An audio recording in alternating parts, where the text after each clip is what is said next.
ルドルフに到着し、すぐに駅の構内で携帯電話を充電するコンセントを探す。路面電車の停留所にいる少女が僕が通り過ぎるまでじっと見ている。そしてメロンもいいね。ちょうどの金額を支払ってあるのが当たり前のように、少なくとも鍋は一つくらいある。彼は午後7時に顔を出せという。僕は同意したけれど、それが何のためなのかはよくわからなかった。First question, please introduce yourself as an artist and your project. Sure. My name's Aaron McLaughlin. I'm an artist and curator based in Amsterdam. I have a broad range of interests, as you can see from this project. Generally, I make work, currently I make work contemplating the times in which we live, regarding the poetics of contemporary mainstream culture that's usually shaped by socio-economic models. It's not really for this project necessarily. And I base this line of inquiry on the principle that reality is a story we choose to believe. In the outcomes of my work, I look for exit strategies to our current narrative, which is our perceptions. This is in a conceptual sense through the propositions I make through my art, and a realistic sense through the projects that I pursue in support of my community, like the curatorial projects. And then you want me to talk about this one specifically? Yeah, and would you explain your project you've been working through? Yeah, so in the same vein, I was kind of analyzing narrative on a broader scale, and I sought to address the kind of obstacles of the question and the situation as a kind of impetus or like a trigger to build a new world, which I did through this, which I'm making through this manga comic, as a document to the obtusity and mundanity of current circumstances. It's quite weird. It's almost like a kind of dystopian future anyway. So the idea was, for this period of research, I was traveling through Europe to engage with Japanese culture, and then this would be kind of the impetus for a graphic novel which I'm producing. So yes, specifically the reason for Japanese culture was I was addressing the question of movement and the theme of it's rather difficult to get to places. I was considering the idea of how close I could get to Japan without crossing the border. So I went to places in Europe with the highest populations, which was Dusseldorf, Paris, and London, to engage with Japanese culture.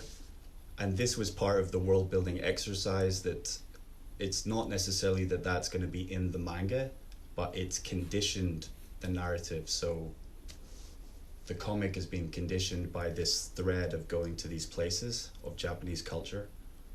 And then that research, I've been developing kind of writing based on that, and then a kind of non-fictional world, which is the manga comic. Some of the obviously popular books in the window.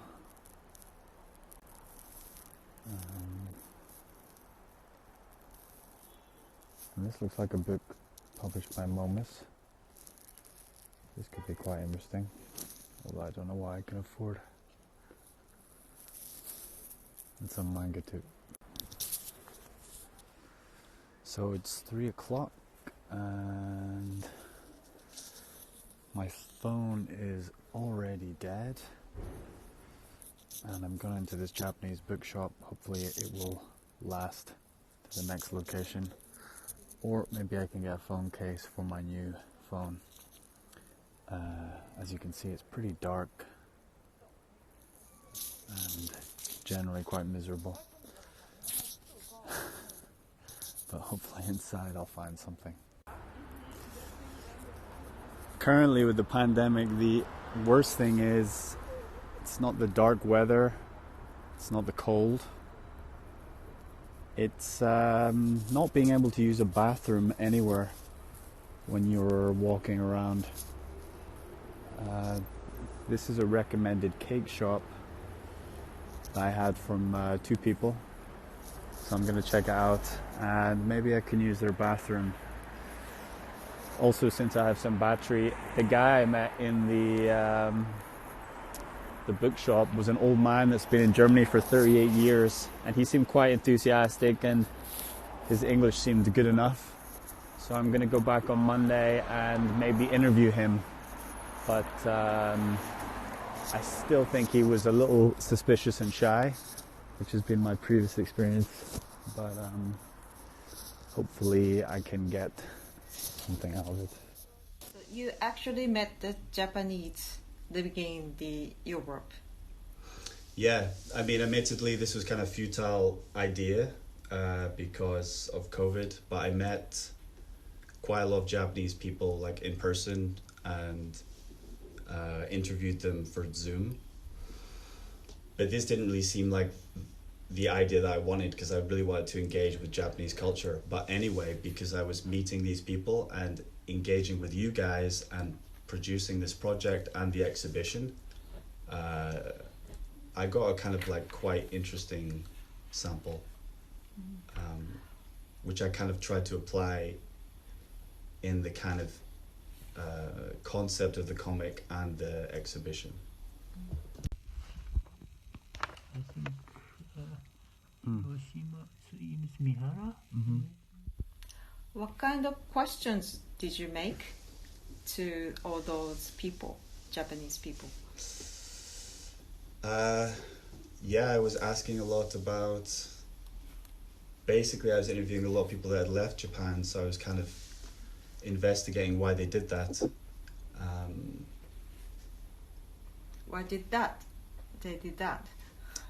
I think it's this idea which I kind of realized and applied directly in both aspects of the project, which is this large difference between Western individualism and Japanese collectivity. I think both of these things have their positives and negatives.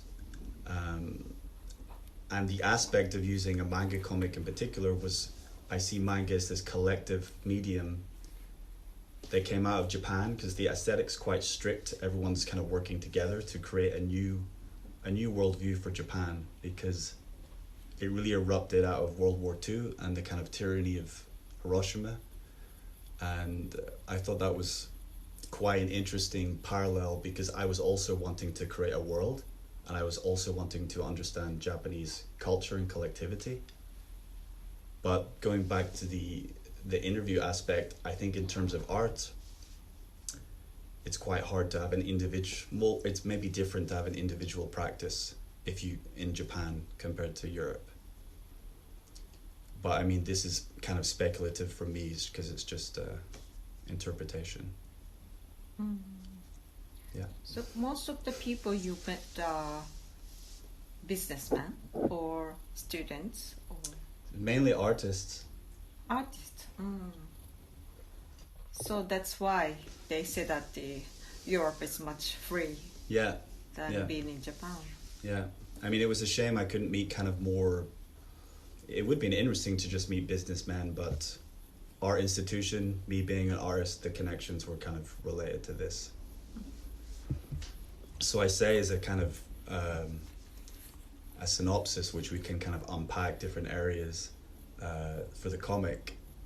I say Diaspora is a 2020 solar punk, which I can define later, semi-autobiographical graphic novel that is conditioned by Japanese culture, art, because I met a lot of artists, and magical paranoia, which I can talk about later.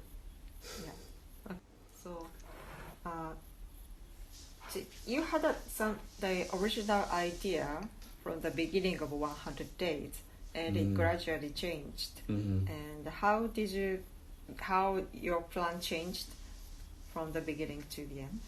I mean, initially, generally, because I try and keep things as awkward and complex as possible, I had 2 projects. But it kind of works because the whole project is relating to this aspect of dualism, like non-fiction, fiction, world building, world ending. I had this idea to directly answer the question by sending a robot to be in Japan, and it would be my surrogate, so I could be present in the residency through this robot. That was my idea for the presentation, but we had a lot of problem with finding the robot and shipping it because the battery was quite dangerous to ship. So in the end, I just focused on the manga comic, which made a lot of sense, to be honest. Yeah, so we remembered you really, after giving up the robot idea, you really focus on manga. Yeah. And that makes, I think, the big progress afterwards. Yeah. Yeah. And yeah. What? I think it was a good idea because I generally want to do a lot of things, and then it gets quite complicated, and it's like 2 different projects. But yeah. How did you? So you wrote a sort of non-fiction or fiction non-fiction essay almost every day after you met someone. No, I mean after every day in the project, I was documenting. Diary. Yeah, it's kind of like a diary, but quite oddly written. And I think in a way it's almost a work in itself because I was plugging in a lot of like details for memory.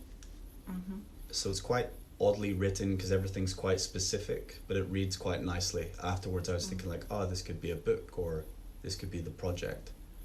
In the end, this went into the exhibition because I thought it had value. And to kind of contrast this aspect of like fiction and non-fiction, but reality, and then the world that I'm building. So in the exhibition, it's an audio piece that's meant to be disintegrating through a solar panel. But logistically, this is hard to do in actuality because I'm not there. And then the manga comic is like this fiction that I'm building, this world that I'm building, like a world building exercise. If you are comfortable to talk more about your exhibition right now or later? Yes, sure. You mean like so present? It wasn't planned at the beginning. Your initial idea was different. Yeah, I mean, I kind of wanted to do a presentation, and then the Segway robot fell through, and I saw the tatami room, which I kind of fell in love with, and really wanted to do a project there. I mean, I don't know if Mami and Madoka were so happy about it, because in the end it was just so much extra work and planning, but I'm kind of glad I pushed it because I see this exhibition as a self-standing thing, and it kind of forced me, because of the situation, to make it very simple and to contain it in a very simple way. Yeah, and it was quite interesting that it was like this thing in motion, and it was like this halfway point, so it's concluding something that's not finished. I thought was an interesting concept in itself. So I had the audio piece, which was from the journals, which we translated to Japanese, a Kindle with a kawaii plug for this world building exercise. Kawaii is also, I guess, it kind of erupted with manga after World War II, apparently. And because I had these two things, they were kind of dualistic, and the manga comic was quite positive because it related to magical paranoia. So I wanted to make it positive. Manga's positive. Solar punk is this idea of like a positive future for humanity and ecology.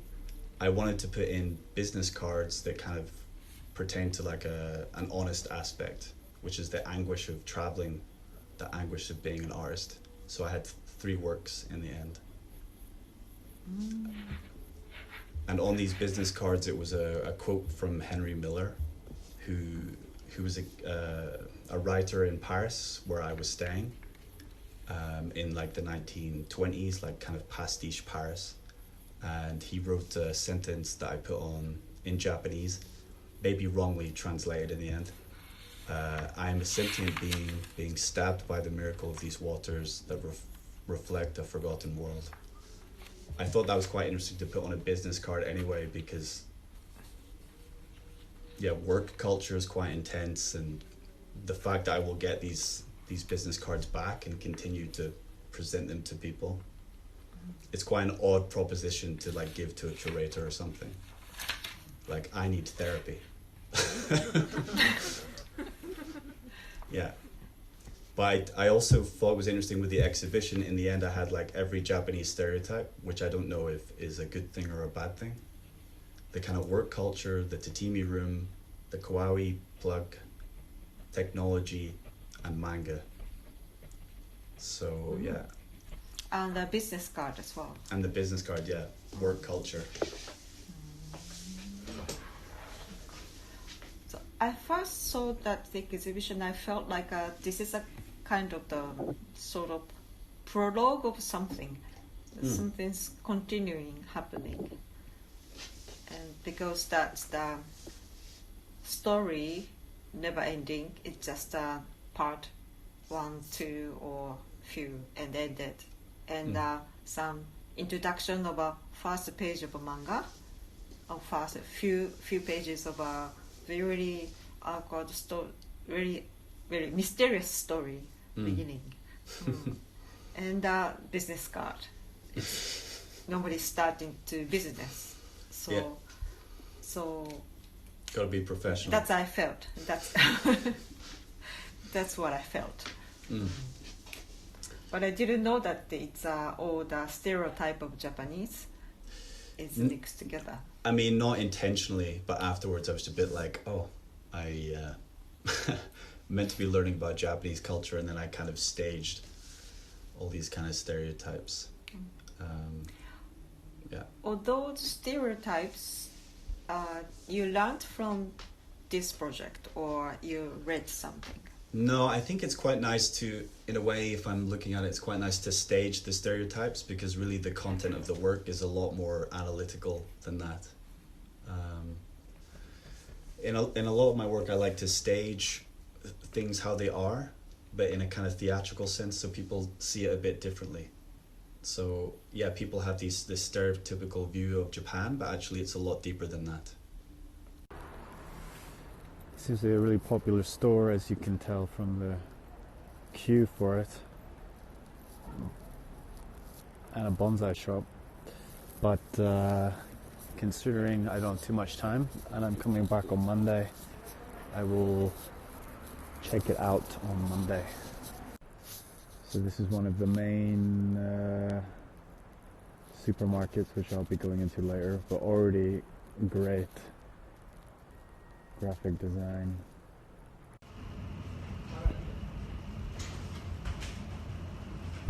Can you ask a little bit about the manga, why you are interested in it, or you chose as your work? Yeah, I mean, I originally did a manga comic a few years ago for a magazine called NXS. I was just interested in the aesthetic, and then as I said before, with the research for this idea of a world building exercise, manga is that medium, which is like a collective aesthetic where people were trying to make a new worldview. Of course, now it's a lot more diverse, but I thought it was interesting to contain a narrative in that aesthetic, and it's an aspect of pop culture, so I can give it back to the public. I can engage a non-art audience, a wide audience, but at the same time I can put in quite interesting ideas. So I like this aspect of traveling. In the end, it was quite stark and was quite boring, but I like this idea of putting in large themes like the hero's journey, Buddhism, what are the Shinto, collectivity, world building, world ending, negativity, chaos and order, self-referentiality, and even this idea of it's meant to be a kind of meta-modern thing. So meta-modernism is like this cyclic idea of postmodernism and sincerity. And the idea that I have for the comic is to have like intensity and then empty space, kind of like cycling through, just to kind of convey the aspect of traveling, which can be quite intense and then also quite lonely at the same time. That environment was sort of like this. And then I have the protagonist, which is kind of based on me. He breaks the boundary where he's continually looking at the reader. So there's these things that are quite interesting and conceptual, but maybe it wouldn't be noticed by a normal reader.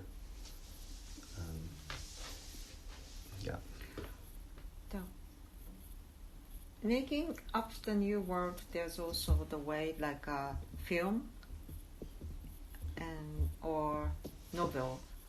And but you chose manga as which you are not so familiar with. That was a kind of challenging thing. Yeah, I think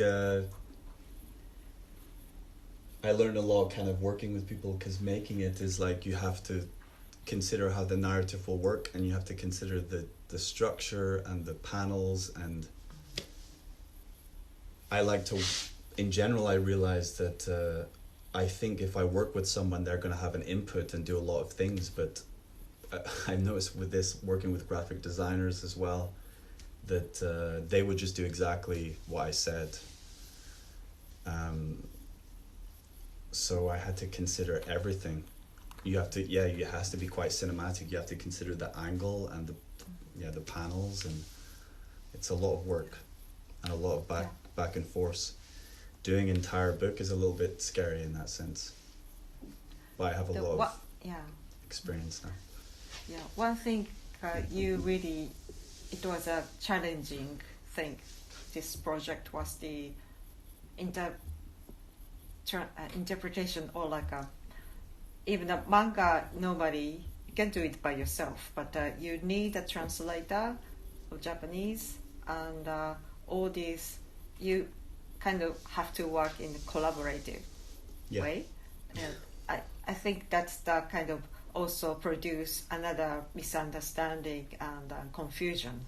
And I thought that you might be enjoying in a way of the situation. How did you think about that? I think it's a nice aspect to the process. I mean, maybe we were working on things a bit too much. We could maybe just let them slide, because the confusion is a nice thing to inform the content. Like the Henry Miller quote on the business cards, I think 8 people looked at it, and then I had a translator look at it, and then I had a few friends look at it, and then everyone had different ideas.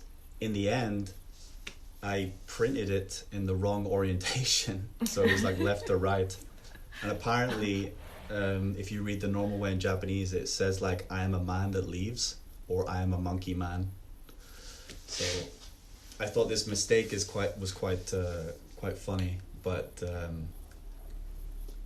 from that I learned a lot about the kind of the different aspects of language and the different tiers of language, and it was very confusing and quite challenging.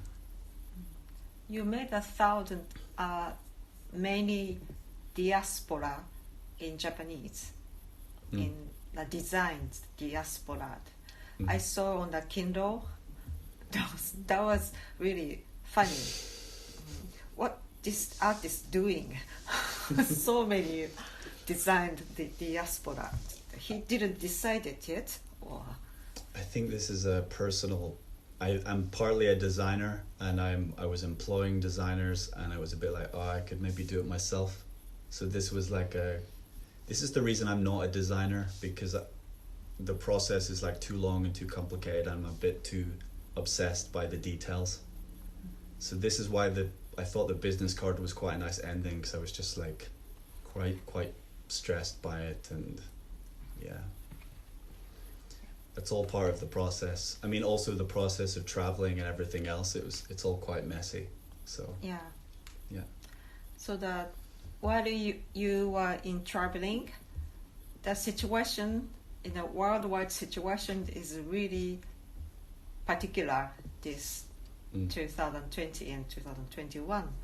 And how did you cope with it? I mean, I'm a kind of a traveler anyway. So I felt like kind of the right person for the job.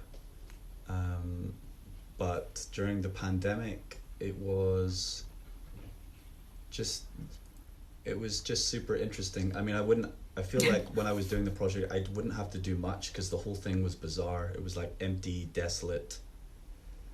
When you're walking around visiting a place, it's like you can't find a place to sit. You can't find a place to charge your phone. I kind of like this idea of incorporating this into the comic because it's just like very mundane and obscure. But it could be something quite broader than that, like the Buddhist aspect of like all life is suffering, or the hero's journey, the monomyth. Instead of like fighting a dragon, you're looking for a place to charge your phone. But yeah, the interesting thing that I saw was also the different approach between different countries. Like in the UK, it's almost like there's too much individualism in the UK, which makes sense by all the culture and music, and but no one was really wearing masks, and it was a bit more stressful to be there. But yeah, It's different from another city. Like Paris is also really individual. They are really proud of being the individual. yeah, they're very proud of their culture, but at the same time, if you are in Paris, you notice that there's always loads of like kind of mom and pop shops, like fruit and veg and stuff like this. So there is like, yeah, there's still an aspect of like collectivity, and also respect. I mean, there was a curfew here from 6 p.m, which I was fine with. I mean, I'm not in Paris now. When I was there, but when I saw in Holland, there was riots about an 8 p.m. curfew. So yeah. But in general, it was quite weird. No, there's not riots now. But yeah, in general, it was quite weird. Just because it was so... it already felt like a dystopian future. Less people. Less people, empty cities, unusual dialogues and happenings. So this was already kind of like enough for the content. I mean, when I arrived in Paris, I went through on a train and the city was completely empty. So I have these kind of like nice empty moments that I kind of wanted to ingrain into the manga.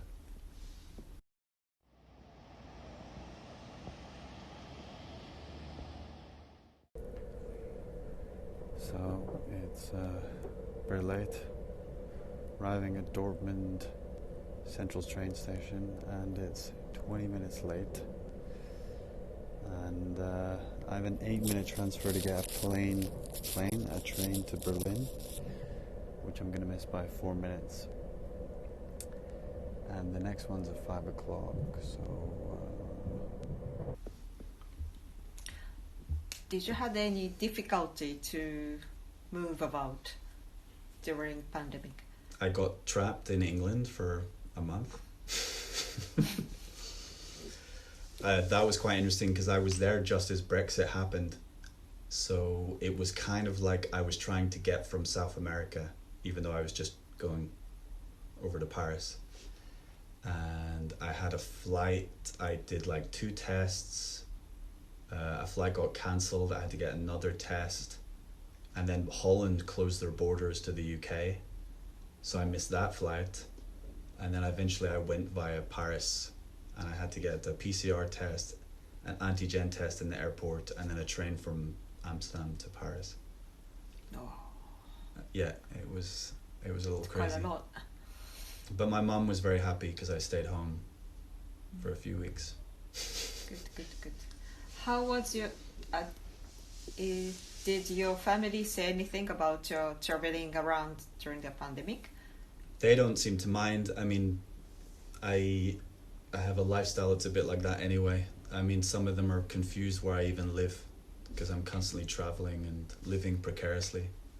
I lived in a squat without water and electricity for a year, and it was kind of normal for them. But my mum was a little bit worried. She wanted me to check in quite often, as mums do. But I mean, I'm sensible, and I made a point of like, if I was traveling through these different places, I would do it very safely and not be spreading anything if I had it. So I was very safe. Did you physically meet someone like for the interview? Yeah, I met a few people. I kind of forgot their names. I met Takao? sorry? Takao? Oh yeah, in Berlin. Yeah. They made me dinner, which was like super nice, which was a Sapporo dish. And then I met, what was her name? I met a woman in London whose husband works for Wired magazine. And she gave me like this tour of London, and she was like super sweet. Good. Yeah. So I met a few. That's good. And did you... all the shops or restaurant was closed at the moment? Some opened. Yeah. I wondered where you can meet them. Yeah, it was just meeting people on the street and kind of walking around. That's just, yeah. Nice. Yeah, that's just kind of how it works these days. Yeah, and I did a lot of Zoom chats as well, but as I say, this felt a bit formal. It was more like talking about Japanese culture rather than experiencing Japanese culture. But I think these are kind of like an interesting document that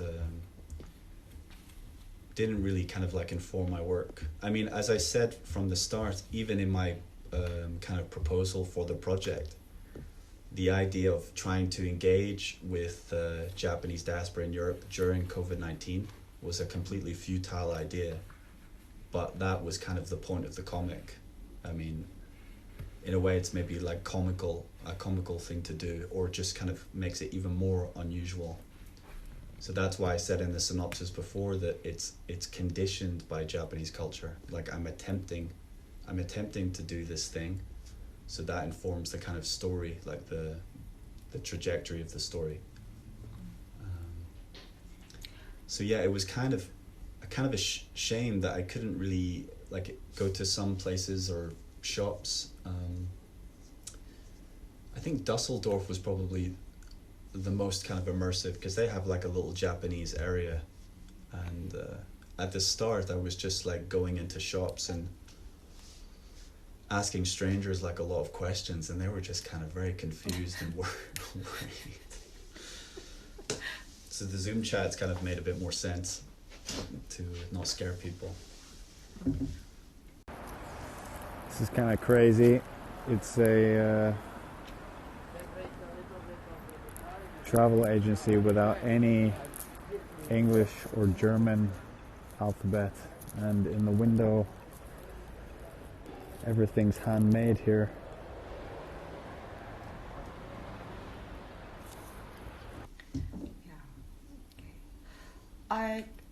But it's all those aspects for your next project, manga project.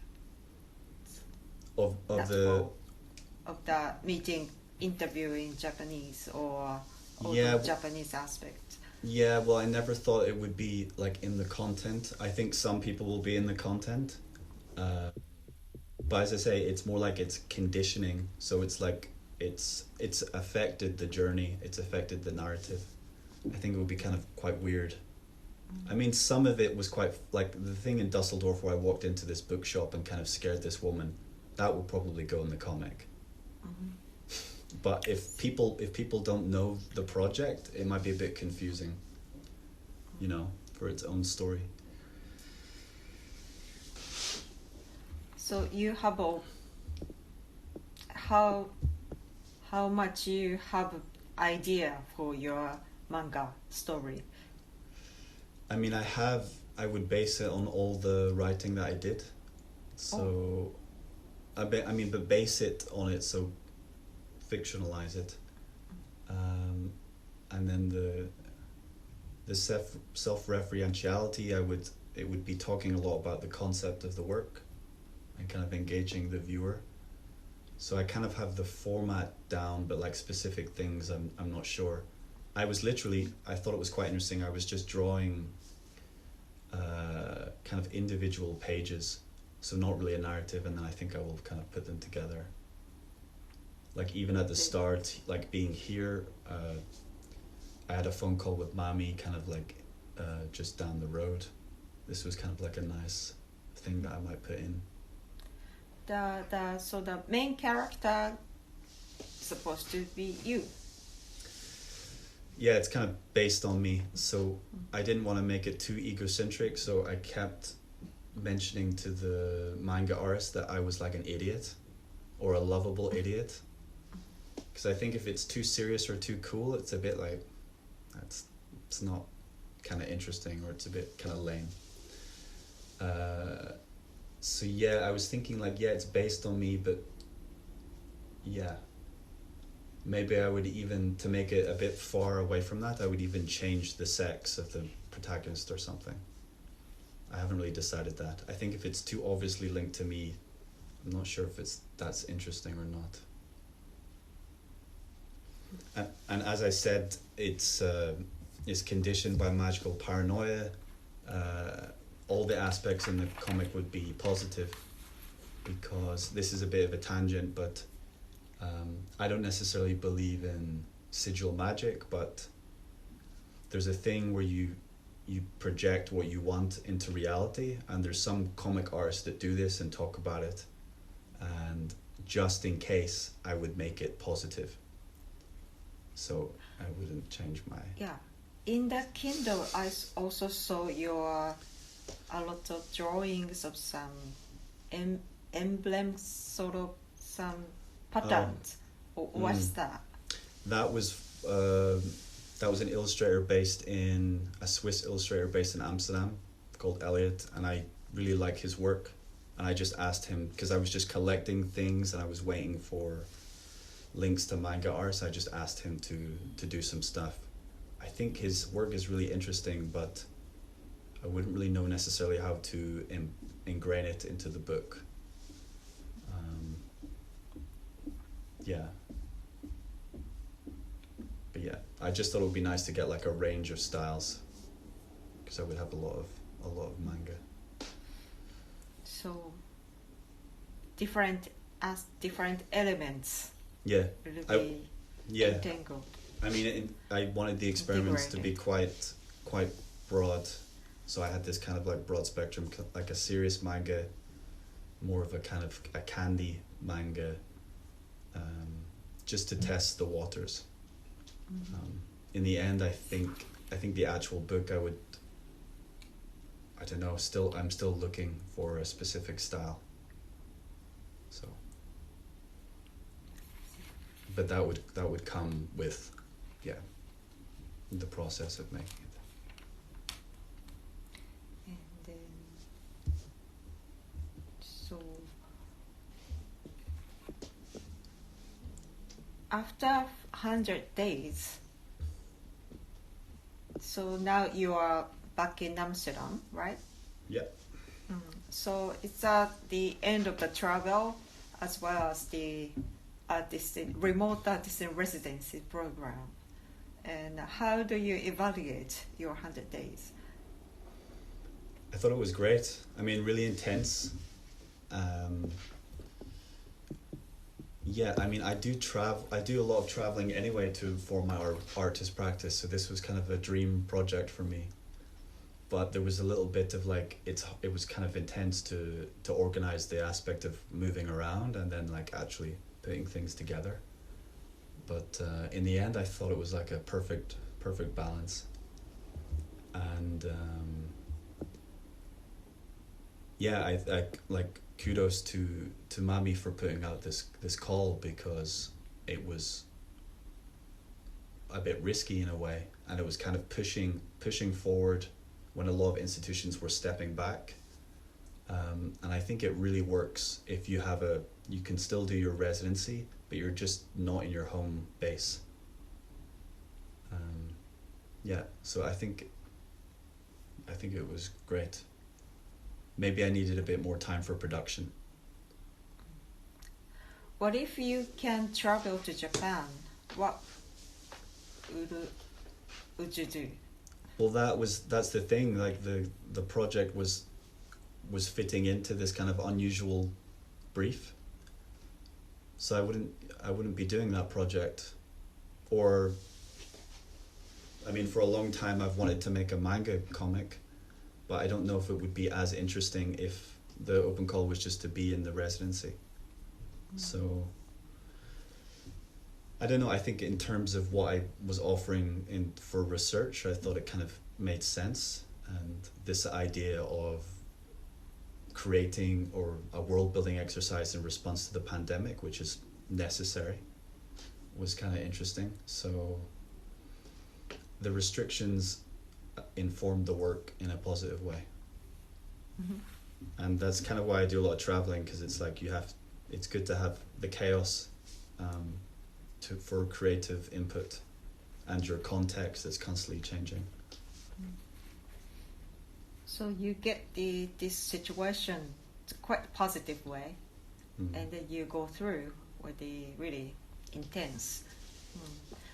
I think that's really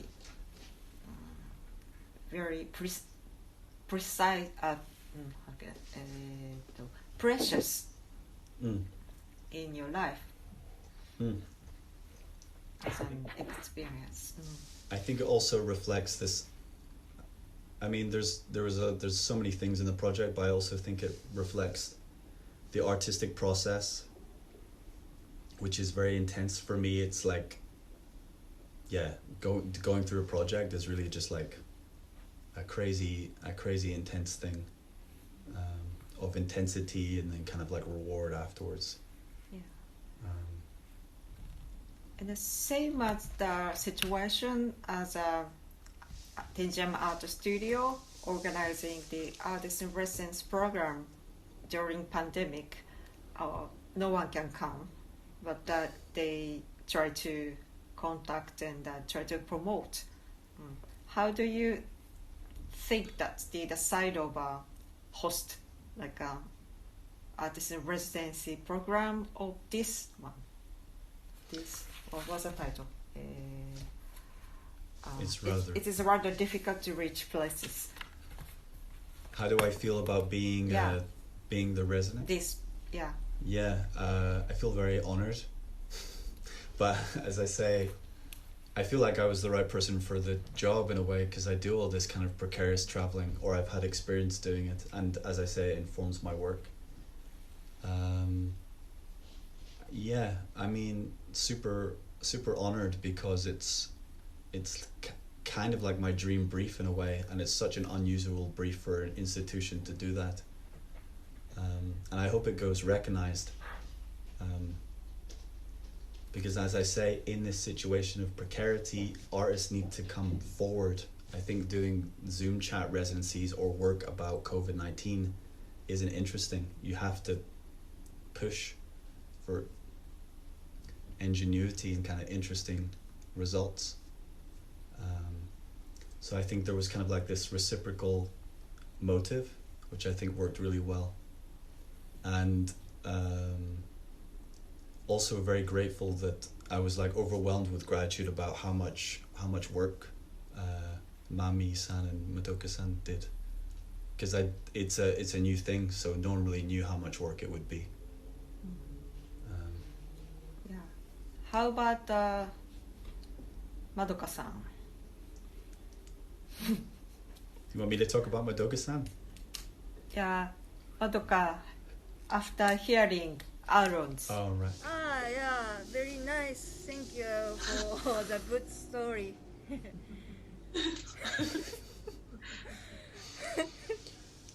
Yeah. But I think she was asking your experience with the residency. Yeah, good experience. Yeah. Tiring. No, it's okay. I can be awake. I mean, Mami-san, what about you? It's okay. Yeah, please go ahead. Please don't care about me. I just listen. Listen. Yeah, listen. Listen is happy for me. Yeah. I think also it was just very interesting that the fact that the exhibition happened and it worked quite well. Like you can have a presentation in Sapporo, all this detail, and I'm very happy with it. But I've never even been there, which is quite bizarre. Really? So it's just like, well, why are people doing online residencies with this always being on the computer? With not much to bounce off. I mean, I really had a context to bounce off and work to create, and had so many ideas in the end that I wanted to do a presentation. And yeah, people can do it remotely too, if you keep it simple. Yeah. So, yeah. I think that we really need to organize a reunion in Sapporo. Sure.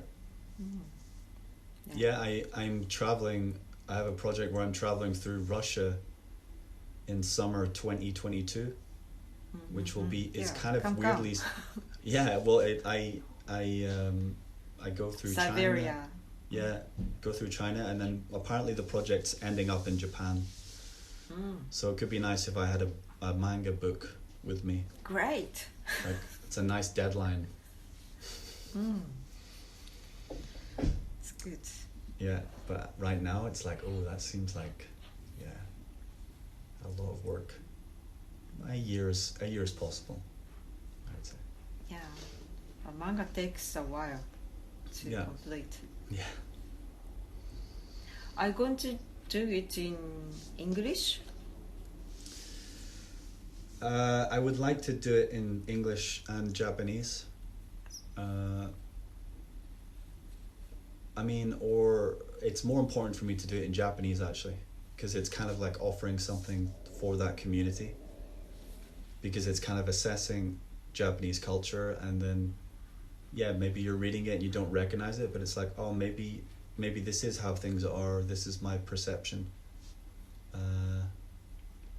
So yeah, I think it's a bit weird if I just did it in English and gave it to like Westerners. Yeah, it's like I'm intervening the medium, so the medium has to be in the right context. If it's like in English or given to Westerners, it's a bit like, for what? So.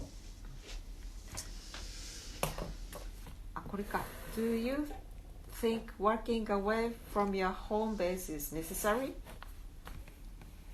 Yeah, absolutely. Why? I mean, I saw that question, I was like, yes, but I didn't really have anything to back up. It's just like, you need to inform your practice or your question or whatever. If you're sitting in a studio with a white wall, there's not much to kind of go off. You need to kind of do your research and then bring it back. And that's why I travel a lot and go to different cultures and travel a lot by foot, just to kind of inform my perception and my kind of conditioned view, which is, yeah, reality being a story that we choose to believe, as I said before. But I mean, every artist is different, so there's not really a formula. So the Tenjinyama is artist in residency facilities, and a lot of artists in the normal situation, really many artists visit from all over the world. And then, so do you have any comments to all those artists coming to Tenjinyama studio? I'm very, very jealous. Message. I'm very jealous you got to stay. Send me a postcard. I don't know. I mean,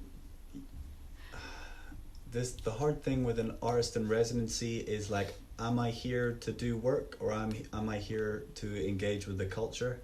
So this is always like an odd thing. It's like you don't want to work too much and just like not go outside and experience Sapporo. So yeah, I guess don't worry about it too much and then have your research ingrained in Sapporo and just really take it in. I think artist in residency is like you have a project, but really you do the work after the project. Mm-hmm. You don't go all the way to Japan to write a book about France or something. It has to be context driven. Yeah. This question is really irrelevant, but in your story, like episode 1 or 2, or I read some part of it in the not almost hard in the tatami room, Mm-hmm. and how much percent is fiction and non-fiction? In the comic or the writing? The writing. The writing is it's completely true. Or I mean it was edited and it's from it's like numbers, so it's like different chapters at different times. So there's not really a chronological order. Yeah, it's mostly true. It's just more it's like what I choose to write down in a way. So in a way it's kind of edited in that sense. Mm. And different days, like you're checking into an Airbnb, so you don't have time to write for an hour. I have a lot of these mementos just on my phone, just to remember. So good to know. Because Madoka is always wondering, is this true story or? No, the writing's true, but I think some things get lost in translation, as we noticed. also humor. I was kind of writing that really I write with a lot of character, so there is like a tone of like humor, and humor is an interesting thing that doesn't always translate between like East and West and East necessarily, such as like sarcasm. And there was even this thing in the comic where I just had a scene where it's kind of meant to be a joke where this girl says, you're not going to put me in the comic, right? And then he like kind of looks at the reader, kind of like just like a joke, because she is in the comic, but the facial expression, it just took forever to get right, and it was still kind of wrong. It was like something that they just didn't understand. This kind of like subtle sarcasm, dry wit. I mean, but that I try to put a lot of character into my work. It's not necessarily meant to be humorous, but I think this is always a good device to engage an audience into something deeper. I wouldn't really say it was really funny anyway, but there's like some bits there's some jokes in there. じゃあ、あと、is there any message to Madoka? Madoka, give her a pay rise, higher position. 出世しろって。I felt completely in the end like I was kind of working out how the thing was working. We had these meetings every week, but in the end I was completely embarrassed by how much Mami and Madoka-san were working for me, and I'm very grateful. And I was even worried. I was like, you don't have to do all this stuff, because there was so much. In the end, this was quite a lot for me, which I noticed when you're working on a higher production thing. There was so much admin, and then because it was the Japanese to English situation, they were CC'd in every email, and Mami-san was really like I think involved in too much kind of administration. なんか反論があるんじゃないですか。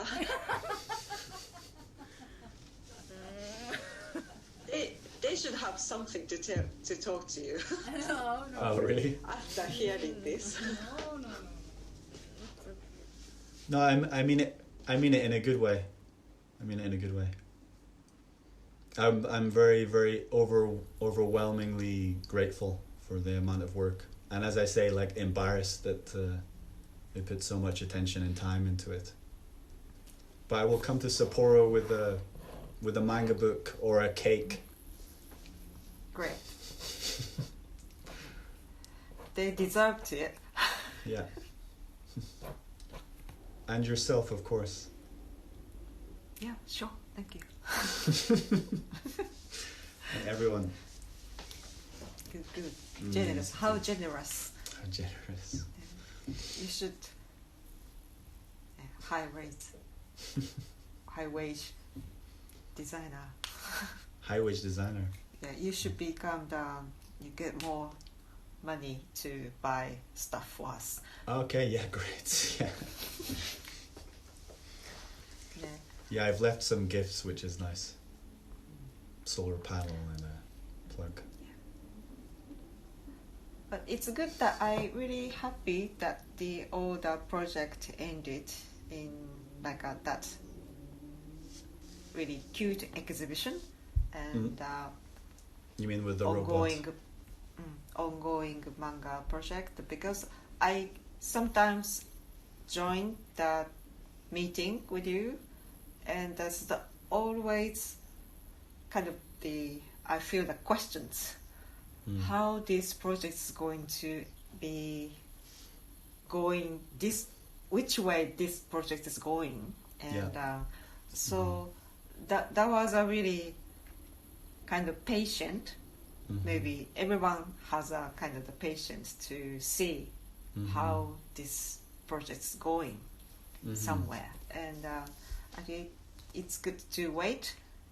Something's going to happen, and the once it happened, it's really quick, and I like that the really 100 days isn't really not planned before, but it's really like going through like and it doesn't decided the way these 100 days, and I really kind of appreciate that kind of the way of spending time, and yeah, I mean there was so many obstacles that we kind of knew would happen, and just changing. It was just changing constantly. Yeah, and also this time difference makes a bit difficult than communicating with Hijun, for example. She's on the same time zone, so if we have a dinner, she's having dinner. So, but it's always the time is opposite between Europe and Japan. So sometimes the communication makes a bit different or difficult. But I want to have breakfast and you guys want to go to bed or have dinner. It's like the start of the day and the end of the day, kind of fatigue. But that was also interesting. Yeah, I mean, also I think confusion. Yeah. Also, I think Zoom chats can be very exhausting in themselves. You know, everyone's doing a lot more these days because of the pandemic. So, sure. Yeah. It's good to talk with you. Yeah, thanks so much. Good luck for your manga, and I hope to see you.